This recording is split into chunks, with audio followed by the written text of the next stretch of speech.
Good afternoon. Welcome to today's event, which is COVID-19 Q&A with the Fraser Health President and Chief Medical Health Officer, who I'll be introducing in a bit more detail shortly.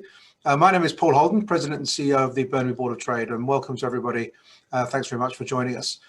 I'd like to start by acknowledging that the event, or at least where I am, is being held on the traditional territory of the Coast Salish peoples, including the Tsleil-Waututh, Musqueam and Squamish nations. I'd also like to thank the Burnaby Board of Trade's annual partners. We're very, very fortunate to have an excellent group of organisations who support the work that we do throughout the year. You'll see them on the screen now, and at the platinum level, we have the Burnaby Now and the BCIT School of Business and Media. At the gold level, we have Fortis BC, Pacific Blue Cross, SFU, Electronic Arts, ABC Recycling and Douglas College. And at the silver level, we have Scotiabank, Trans Mountain, Appia Development, Alexander College, Port of Vancouver, and the TD Bank Group. So thank you very much. Usually at this point, everybody gives us a rousing round of applause to our sponsors, but obviously we're all virtual, so even if you're doing it, I probably wouldn't see you. But we'd just like to thank those sponsors very much for the support that they give us throughout the year.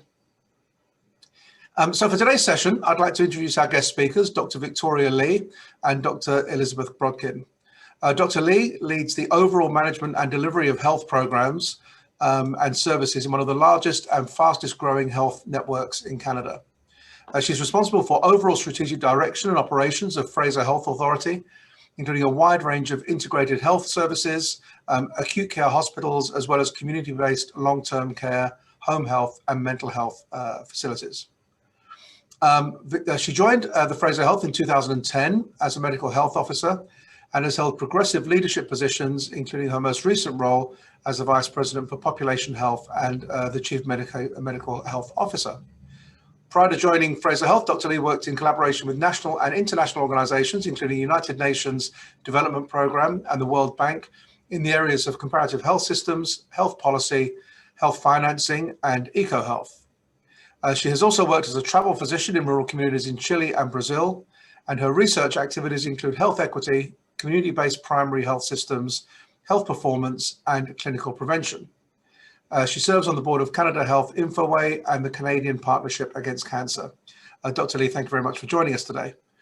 And our other guest speaker is Dr. Elizabeth Brodkin. Dr. Brodkin's primary mandate is to prevent disease, protect health, and promote wellness in populations and communities in the Fraser Health region.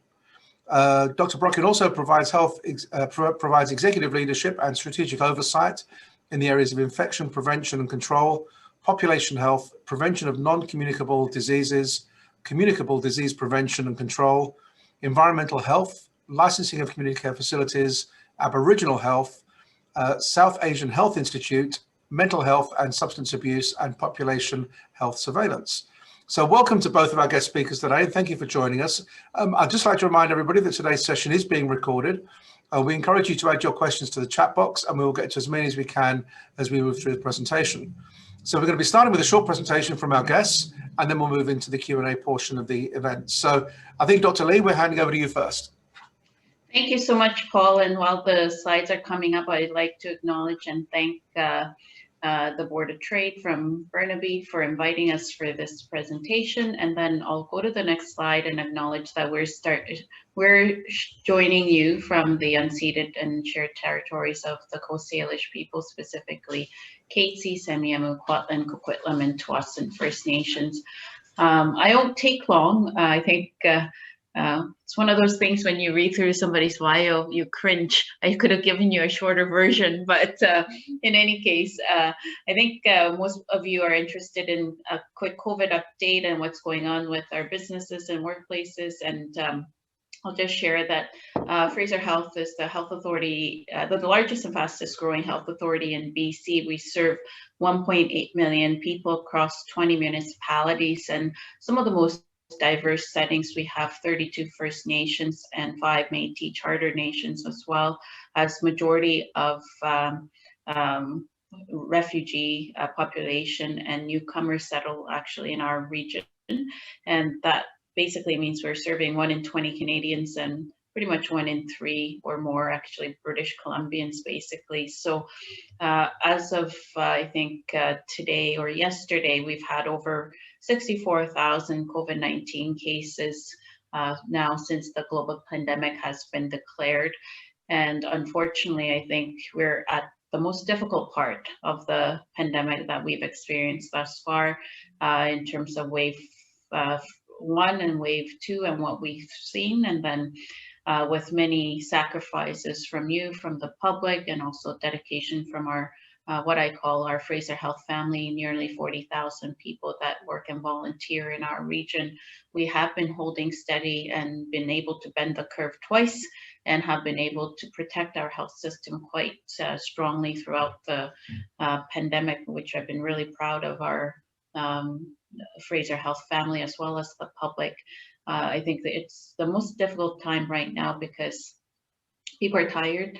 There's COVID fatigue, but not only that, we're in a very tough spot with variants of concern as well as number of cases and where we're at with our health system as well. So we're currently working 24/7 to ensure that not only are we doing the best that we can in the public health measures and cases, but also protecting our health system. And while we've been able to launch and move very quickly through the provincially released surgical recovery plan after wave 1 to ensure that we catch up with all of the cases that we saw, and we have been actually performing over 100% of surgical capacity compared to the year before. Likely you have heard some of the tertiary sites that we have in our region, Abbotsford, Surrey, and specifically our Royal Columbian hospitals. We have had to reduce some surgical capacity to enable additional human resources to be deployed to critical care and to our hospitalized patients. So I think it's a great opportunity for us to connect with you to talk about where we are at, but also look for your support and help as we roll out additional measures provincially and regionally. And I'd like to also thank you for not only your work and partnership, but throughout the pandemic, we've had huge amount of support through our foundations and through our academic industry partners. So we would like to acknowledge all of you for your efforts in keeping our workplaces, our academic institutions, and also our community safe. So with that, I'll hand it over to Dr. Brodkin to speak more specifically about where we're at and what we're seeing and some of the, I'm sure, very specific areas of work site measures that have been brought into place provincially. Thanks, Victoria. Can we go to the next slide, please? And again, the next one. One more slide, please. Perfect. And I am going to keep my remarks very short. I think there are only fewer than half a dozen slides. I did see the list of questions that some of you sent in. They're excellent questions, and it's going to take some time to answer them thoughtfully, so I want to reserve most of our time for that. But just as an introduction to the conversation we're going to have, we are, as Dr. Henry said on Monday, we have entered our third wave, unfortunately. And I get asked frequently what is driving that third wave, and I think it is really two things. The first is the arrival of the variants of concern, which started arriving in our region in January, but really picked up speed late February, early March. And these variants are they're variations of the original virus, and all viruses mutate and all viruses evolve in ways that make them more survivable. But the variants that we're seeing in our region are transmitted more easily, meaning that one person infects more people than someone infected with the original strain did. And there is increasingly evidence, although this is still being looked at very carefully, that the people who become sick with these variants may be younger and may be getting sicker. And we're still trying to understand that, but some of our early data suggests that is the case. And the graph that you're looking at is a curve for all of British Columbia, but Fraser Health is in purple and Vancouver Coastal Health is in red. And you can see that those two areas account for the vast majority of the cases, not just through the entire pandemic, but they are the two regions that are driving the current third wave. Next slide, please. This slide is both to show you, what ages are becoming infected, but also to show some hope. At the very bottom of the curve, in the pale purple, are the 80-year-olds, and you can see that there actually has not been an increase in 80-year-old cases in this third wave, and that speaks to the remarkable effectiveness of the vaccines that we have available to us, and the fact that our very first priority when we put our first shot into the first arm on December the 14th was into somebody who worked in long-term care. And for the first several weeks, we immunized almost exclusively residents and staff in long-term care and assisted living in order to protect those people that were so badly affected by the first and second waves. But once you get out of that 80-year-old age group, to some extent into the 70s, but then picking up speed when you get into the 60s and 50s and so on, you can see that the rates are climbing in every single age group. It's not limited to one particular group, it's climbing throughout the group. Next slide, please. I know that you're very interested in workplaces, and this graph is a little bit difficult. And in fact, I think I'm just going to go to the next one because this shows the entire pandemic. And can we go to the next slide, please? This one just shows the most recent phase, which started in September when schools went back. And what it does is it shows the top 5 workplace settings where public health has been involved throughout this particular phase of the pandemic.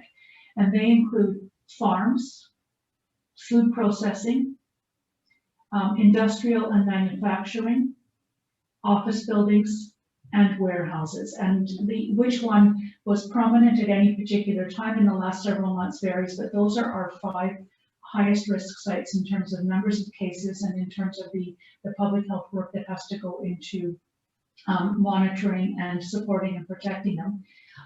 You probably know that when we started our at-risk worker program in February, March, when we still actually were able to use AstraZeneca in that population, we started with farms and food processing because those were the 2 industries deemed at the absolute highest risk in terms of numbers of clusters and outbreaks and the risk of any individual worker becoming infected. Next slide, please. I think this may be the last one, because I think we're going to want to spend, I know you'll have questions on this. Dr. Henry has brought in a series of orders over the course of this pandemic. Her most recent order was brought in on Monday and is about workplaces. And in order to avoid closing down whole sectors, so closing all restaurants or all gyms or all warehouses or whatever it would have looked like, she brought in a pretty strict order when it comes to transmission in the workplace. And what it says is that the health authorities have to monitor workplaces for clusters. And in this particular case, a cluster is 3 or more cases that occur at a particular workplace. And that could be the workers, or it could be patrons if it's something like a gym or a restaurant. And if there are 3 or more cases within a 14-day period at any particular workplace, then the medical health officer has to look to see if any of those cases are linked by transmission. Is there at least one transmission that occurred between those 3 cases in that workplace setting?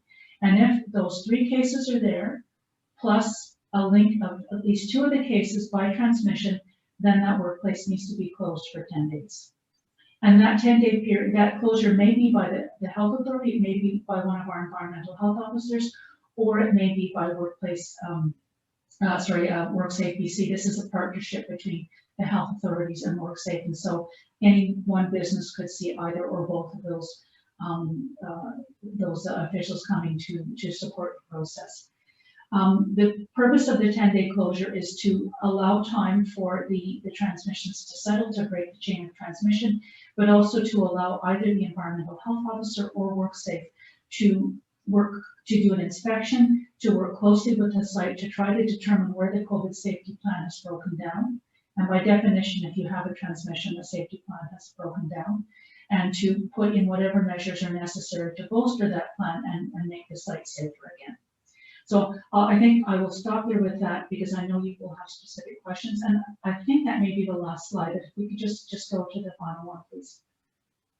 Yeah, I am going to stop there and open it for questions, and we can do these any way that you would like.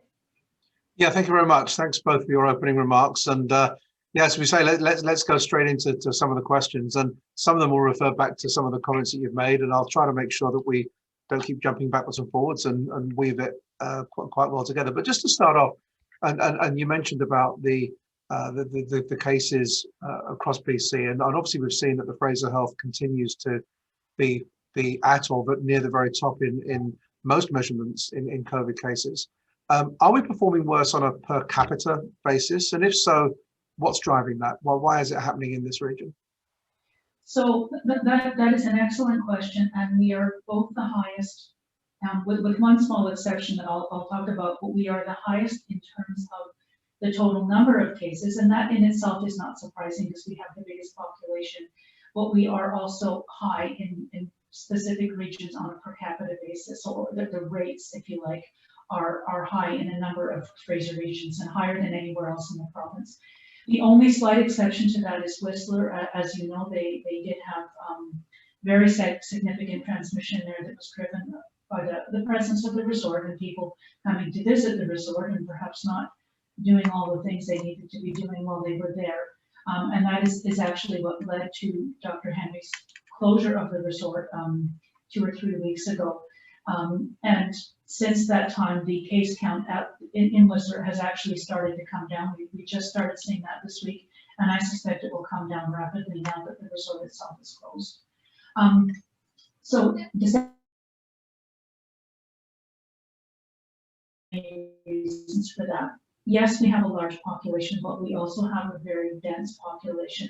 People are living closely together, not just in communities, but even within households. We have lots of large multi-generational households, and this virus spreads best in an environment where there are multiple people clustered together in an indoor environment and sharing the same airspace, so to speak. So we have a large population and we have a dense population. We also have, well, many, if not most, of what I'm going to call the at-risk workplaces in British Columbia. We have many of the farms, we have most of the food processing, we have most of the manufacturing, and a number of other very high-risk industries that where people are working in conditions that, frankly, are difficult to implement a robust COVID safety plan. And the very nature of the work means that they are working very closely together, and sometimes with the best will in the world, transmission is still going to occur in those settings.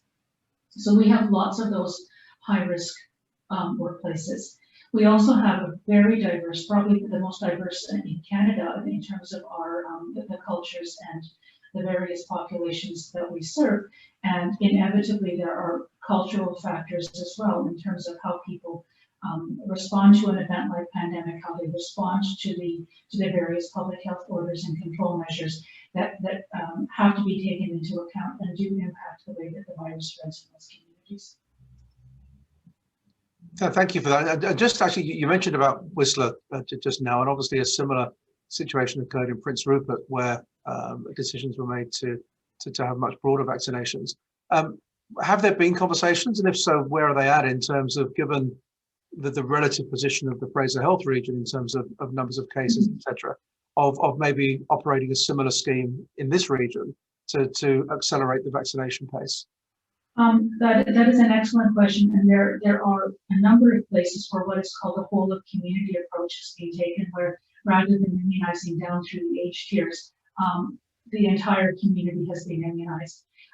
That has happened. It happened in Prince Rupert. It has happened in quite a large number of small communities in the north where it was just logistically easier to do it that way.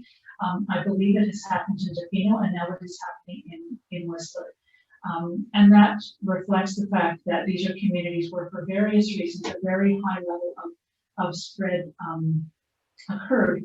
And because the communities were small, or relatively small, I guess, when it comes to Whistler, it was not hugely difficult to go in and basically offer vaccine to every adult over the age of 17. Dr. Lee and I are advocating very hard for vaccine to come to Fraser Health in proportion, not just with our population, but also with the caseload and the case burden that we see. Surrey, I mean, we are big enough, and even the city of Surrey, which as you know, has been the epicenter of this pandemic for us, is too big to do an entire community all at once with the vaccine that we actually have available that comes into the province in shipments each week. We just don't have the hundreds of thousands of doses it would take to do that, even in the Surrey city. But what I think you will increasingly see is us targeting specific populations within our region that are at risk, whether they're at risk because of the profession they do or where they live. That, you know, as we get sufficient doses, we will be targeting individual groups in order to try to put out some of the fires. You've already seen that with the Surrey teachers who were immunized during the March break, and I'm sure most of you know that the Surrey firefighters and police are being immunized starting this week, and I think you will see that in other segments of the population. Thank you. Yes, thanks for the answer there. Just getting on to workplaces and looking at the focus on transmission in workplaces. Yeah, we mentioned about, we know about the closure of in-person dining, fitness facilities, and now the expedited workplace closures that are just coming into force. Can you share with us the how much transmission in Fraser Health is occurring within or at workplaces versus transmission in social settings, homes, etc.? That's another really excellent question. Our number one source of transmission is within people's homes or people socializing. There's no question that that's where, you know, the number one occurs. But after that, then the number two is within workplace settings, and that encompasses a very wide variety of settings. It includes, you know, the things you mentioned, like gyms and restaurants. It also includes all of the warehousing and all of the industrial settings, but it also includes healthcare settings and schools. So if you include all of those as workplaces, then workplaces are the number two setting where transmission is occurring. Right, okay. And within that, you mentioned about some of the key sectors. I sit on the industry advisory table with Minister Callan and with Dr. Henry, and we're hearing a number of examples of sectors. Is there a trend or target sector which we in our role should be helping to make more aware of the risks that perhaps they're less aware of than would like them to be? Well, I would go back to the slide that we talked about earlier. There's been quite a lot of work done to try to pull out those sectors where the risk is the highest. And farms and food processing were absolutely at the top of the list, and that's why we offered vaccine to all of those settings within the Fraser region, and not just within Fraser, within coastal and the other health authorities as well last month. After that, I think probably the sites that account for the bulk of it are industrial / manufacturing, and following that, the large warehouses, and many of those, the Amazon, the FedEx, the EV Logistics, the Sobeys, the Loblaws, most of those warehouses are in the Fraser Valley. They have, some of them, hundreds, if not thousands, of employees who work in indoor and often close together conditions, and those are probably the settings that count for the bulk of our cases. And maybe to just clarifying on one of the earlier questions, in terms of, you mentioned that social and home settings are the number one and workplace number two. Just for our own clarification, is it a huge gap between those two, or are we talking a marginal difference? No, I don't think, and I'm sorry, I don't have the numbers in front of me. My impression is that workplaces may be somewhere around the 30% mark, but I'm happy to go back and actually look at the most recent figures and try to get you something precise. So it is not, they're not very close together. Social and household are by far and away number one, but after that, workplaces are number two, and workplaces are easier to address, and I think that's why you're seeing some of the measures that have recently been brought in. Dr. Henry has tried to address transmission in households by asking people to not socialize within their homes with people outside of their immediate household bubble. But that can be hard to enforce, unfortunately, and not everybody has respected that. It is much easier to enforce the opening or closure of a restaurant. And so, I think you see the measure where enforcement is possible. Yeah, yeah. And I suppose a question that comes from a lot of businesses is that, I guess it's quite easy to take that broad-based approach of the kind of 3 strikes and you're out approach with the closures. But I guess a lot of businesses will be questioning if that's fair across the board. If you're a large employer and you have 3, then does it deserve the same treatment as maybe a place where all 3 employees have contracted it? I think that's a very fair question, and in fact, there is some leniency in those guidelines. Say it was a large construction site, what we would probably do is look at a segment of the construction site where the transmission was occurring. Maybe it's the plumbers that are coming every day to do whatever it is that plumbers do, or maybe it's the electricians, or maybe it's the guys that are working just on one particular part of the construction site. Not always, but it is often possible for us to parse the piece that is actually causing the difficulty and send that ship home, but not close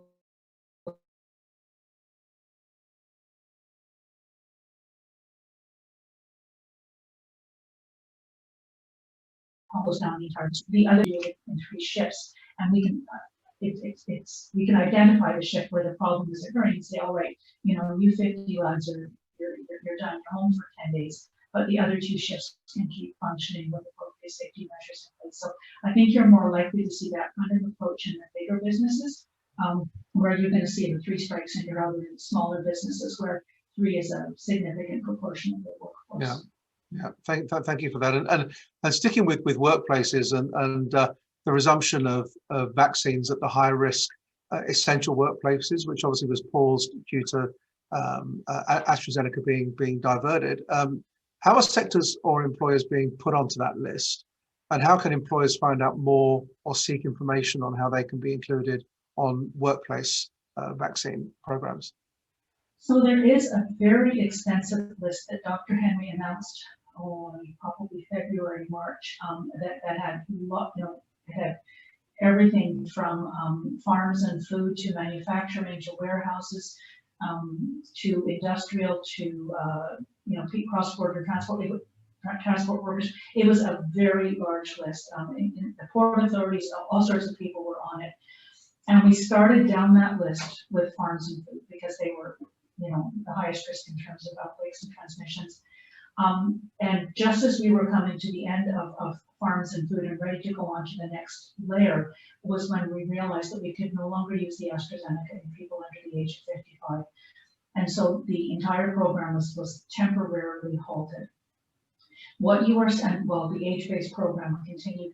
What you're seeing now is the work-based program starting up again. So that list is still there, and it's still, if you like, a guideline for us. And what you are going to see, I think, increasingly over the next couple of weeks is people that are on that list being invited back. And you've already seen that with the teachers in Surrey and the firefighters in Surrey. You'll start to see some of that in Vancouver Coastal and in other areas as well. So we will be slowly opening up that list again, just not as quickly as it would have been if we had AstraZeneca as a tool we could use. The other stream that I want you to be aware of, so there's the age-based stream, and then there's the high-risk worker stream. The third stream is the outbreak stream, and that's where we are seeing ongoing active transmissions, clusters, and outbreaks in a particular workplace setting. And it may be one of the settings on that list, or it may not. But we go out every day and immunize, several hundred people at sites where active transmission is occurring in an effort to break that chain of transmission and stop that outbreak. And so you may hear, for example, about a particular, a glass factory or a greenhouse or Coast Mountain Bus Company or some particular group being immunized, not an entire sector, but a group at a particular work location being immunized. And that is because of that third stream or that outbreak stream where we're using vaccine as a tool to bring an outbreak to an end. And if I can add, I think, unfortunately, with the hundreds of thousands of doses that we were expecting for AstraZeneca and that priority workforce strategy really being overall paused right now, basically both on the outbreak end and the priority kind of workforce end. It is driven by risk, which is determined by public health in terms of what is the caseload, what is the risk of transmission, what is the risk to our community, because our supply is so limited right now. However, as you know, the AstraZeneca vaccine is a very effective vaccine, a very good vaccine, and it is readily available in our pharmacies. And we have huge amount of, I think, availability, accessibility. So any workplace that you have where you have people over 55, please advise your employees, staff, and teams, families to get immunized through the pharmacy program. It's quite accessible. So we'd really encourage that option right now. Thank you, Victoria. Thank you. And what's your sense of the public's thoughts around AstraZeneca? Because it seems that, you know, on the one hand, we hear, and Dr. Henry said on Monday, that it's a very good vaccination and is one that people should feel very comfortable with. And then another day you'll hear people saying, "Oh, we've heard something more about it.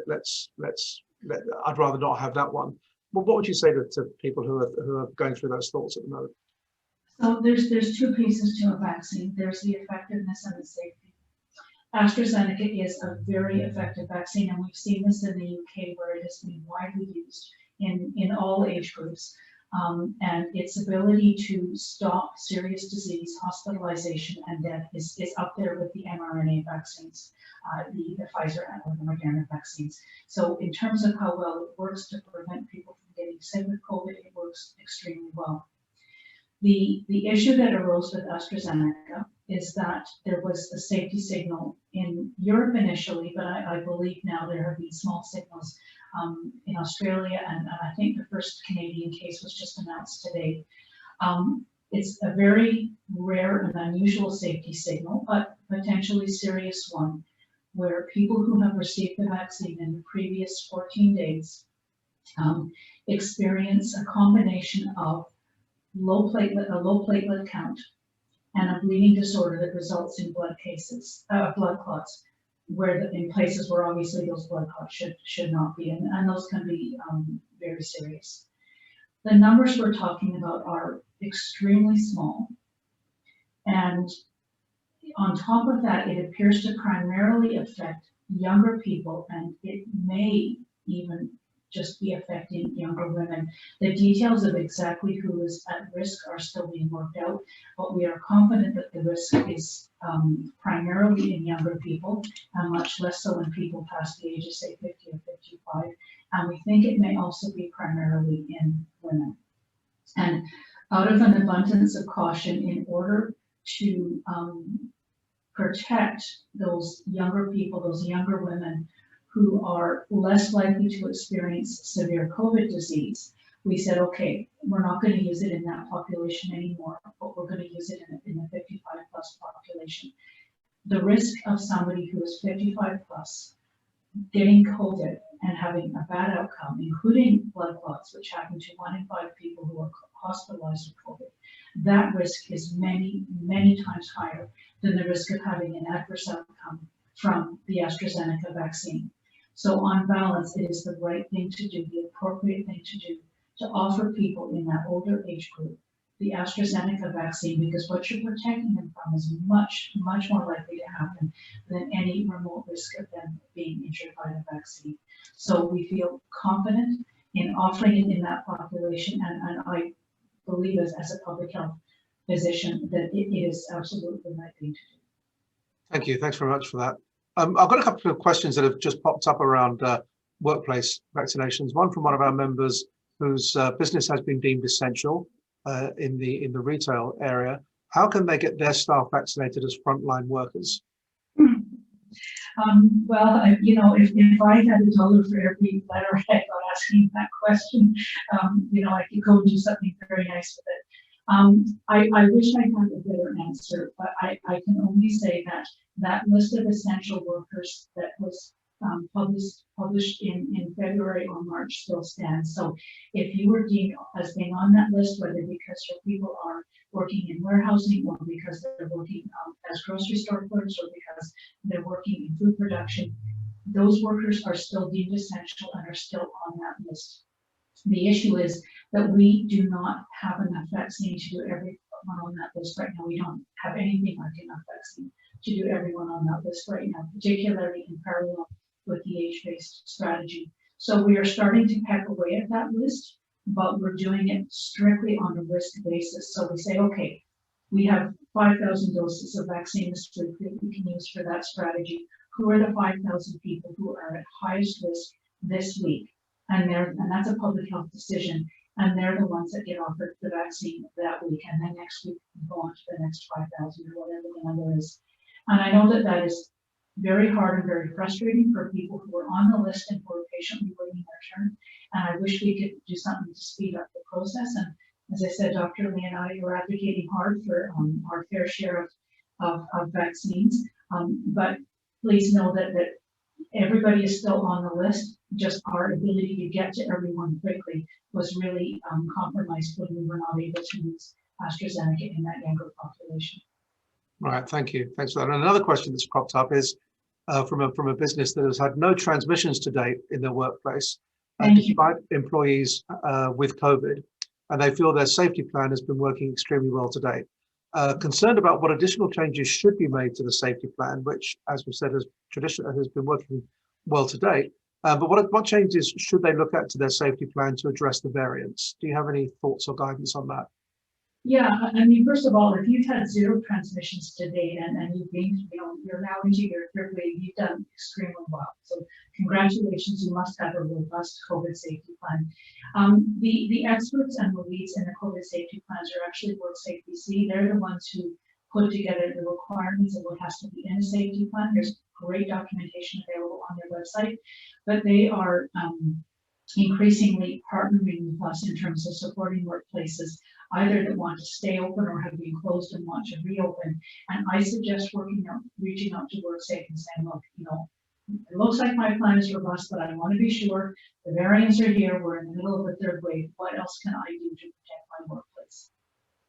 Okay, thank you. We'll make sure our members are aware of that. Just looking at the vaccination rollout in the Fraser Health, and I know you've touched on that a bit as we've been talking. But how are the clinics operating, and do we have enough? I know there isn't. You mentioned there isn't immediately enough supply, but in terms of what we're expecting in the coming weeks or so, how do you think the clinics are faring, and how would you rate the supply that we have? Yeah, so I think excellent questions. Really great questions so far. In terms of vaccine, currently we are. In Fraser Health alone, we are administering about 10,000 plus doses every day, 10,000 to 15,000 each day. Majority of that is within our mass clinics. There's a few thousand that are being done through pharmacies. So altogether, we're reaching quite a large population on a week-to-week basis.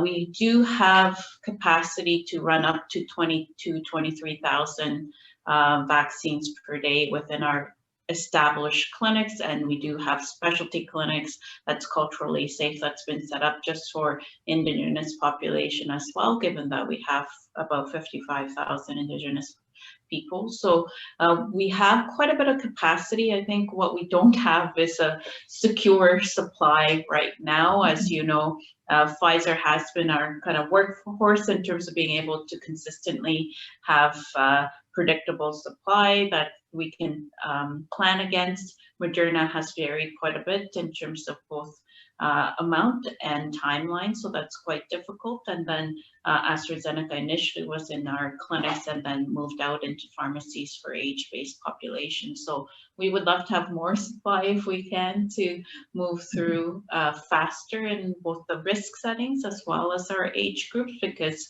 we are on this race with vaccine against variants.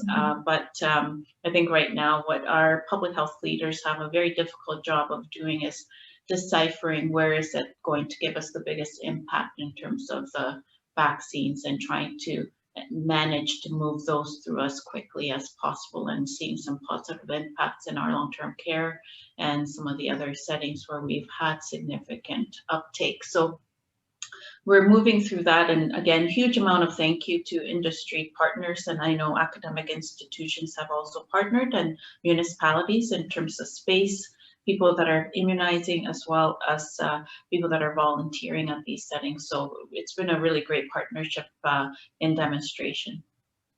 Thank you. And interesting, just picking up on your use of the phrase, which I've been hearing quite a lot lately about vaccines versus variants. And I'm sure we've all heard thoughts and ideas around, we're in a warlike battle here.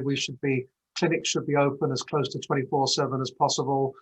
There should be, if there are vaccines left over at the end of the day, people should be able to show up and be on a standby, so to speak.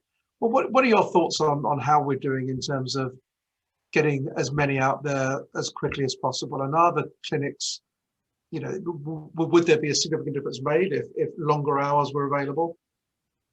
Yeah, another excellent question. I think we opened up with 22 clinics across initially, and then additional clinics that have opened up across the region. And again, specialty specific clinics that are unique to populations. We also do pop-up clinics as needed. What we're seeing and we adapt to is that there's huge amount of, I think, preference against drive-through immunizations. We have testing that we had opened up through drive-through that we thought that would be quite good to have open for immunizations as well. So we did some testing on that with older population and seniors, and we saw a significant preference for that model. So we have expanded that.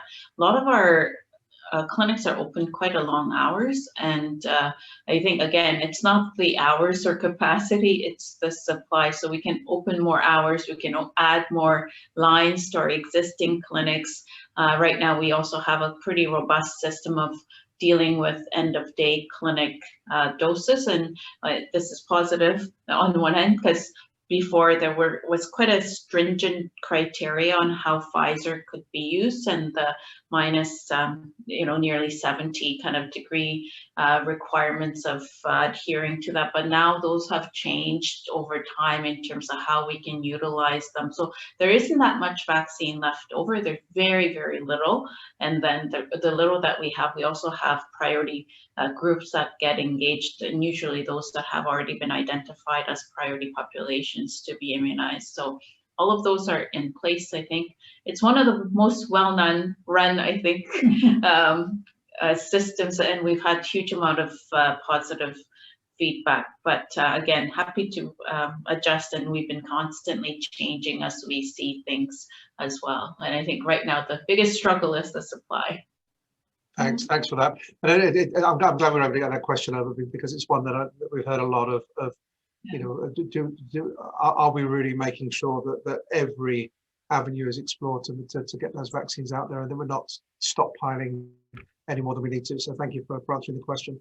I think we just have literally a minute or two left. I have two quick ones, if I may, just to follow up. One is to follow up to the workplace vaccine question, which is how will workplaces be contacted? There isn't a master list of contacts for those on the priority list. So do business owners and managers need to be looking somewhere constantly, or is there a mechanism by which they'll be notified? Actually, there are master lists, and those are owned by WorkSafe. And so when we did our farms and food processing, we partnered with WorkSafe, and they have lists of the businesses, the locations, the categories that they fall into, and how many workers are present at each location. So we use that to do that particular campaign, and it worked quite well. So no, the individual businesses don't need to reach out to us. I think that people are obviously very keen to get their workers immunized and to protect the people working in their facilities, and understandably want to reach out to us and say, when is it our turn? Sometimes the volume of those requests, even though they are very understandable, does get a bit overwhelming, and we want to take the time to answer everybody individually, but it is very challenging. But please be assured that we do have master lists of the work locations and where they are and what category they fall into, and everybody will get immunized when it's their turn. We have not got past, just to be really clear, we did farms, we did food processing, and that's where it stopped. And now we're doing little pockets of the teachers and some of the first responders. And as Dr. Lee said, some of those sites where outbreaks are actually occurring. But that's pretty much all that's happening right now. And if you're not in those categories, that's why you haven't been called, or haven't been contacted. Okay, thank you. And if I may, I know we were supposed to finish 2 minutes ago, but we did have a couple of questions on one last subject, if I can just borrow you for 1 more minute. And that's really about guidance on bringing employees back after a COVID diagnosis. A lot of information on there about mitigation and prevention of the virus, but what are the key couple of things employers need to do in terms of knowing how somebody is designated as having recovered? Does the employer need to do anything to confirm that that person has recovered? And how closely are people monitored after that cutoff point to make sure that they're okay to go back to work? So the employer, as far as the employee coming back to work, the employer doesn't have to do a lot. Every single person who gets COVID in our region is contacted by public health within 24 hours of us receiving that lab report, and they are given very detailed instructions. First of all, they're interviewed. When did you get this? Where did you get it? And who might you have infected? Or that's explored. And then once the person doing the interview figures out when they first became infectious, they will tell that person, here's the end date of your infectious period. So here's the date that you have to isolate to. And after you hit that date, then you're free to go about your business. And typically it is 10 days after symptom onset. So if you become symptomatic on the 1st of April, by the 11th of April, you will typically be deemed non-infectious and able to go about your business. But if there are exceptions to that due to individual circumstances, again, public health will tell the employee. What public health will not do is call the employer, and this is because of that sort of dance between keeping the public safe and protecting the privacy of an individual. So the individual's medical details are theirs alone, and the only things that would be shared with an employer would be things that were necessary to keep the workplace safe. So for example, if it became apparent that there was a cluster happening at the workplace, the employer certainly would be contacted. And if transmission has occurred at the workplace, well, we've talked about where that is going to go. So there actually really is very little the employer needs to do beyond asking the employee, what is the date you've been told you can return to work? Okay, well, thank you. Thanks for answering that. And thank you both Dr. Lee and Dr. Brodkin for taking the time to join us today. Really important topic discussed, and as you said, we've managed to get some answers to some really important questions here. So thank you both for taking your time to be with us today. Thank you to everyone who attended. I'd just like to mention a couple of upcoming events. We have an event called the Launch Online Grant Program Explained, which is on the 27th, which is the new program where businesses can get up to $7,500 to help the costs of building an e-commerce store. Please sign up for that one if you're interested in that. And accessing talent to support your business, the Burnaby Board of Trade is working with BCIT, SFU and Douglas College to put a program together on how businesses can access student talent. And then at the end of the month, on the 30th, NRG, it's our ever popular end of month virtual networking event. So thanks again to everyone attending. Particular thanks to Dr. Lee and Dr. Brodkin for joining the conversation today. And thanks everyone for being part of the Burnaby Board of Trade. We appreciate it. Have a great day and see you all again soon. Thank you. Thank you for having us.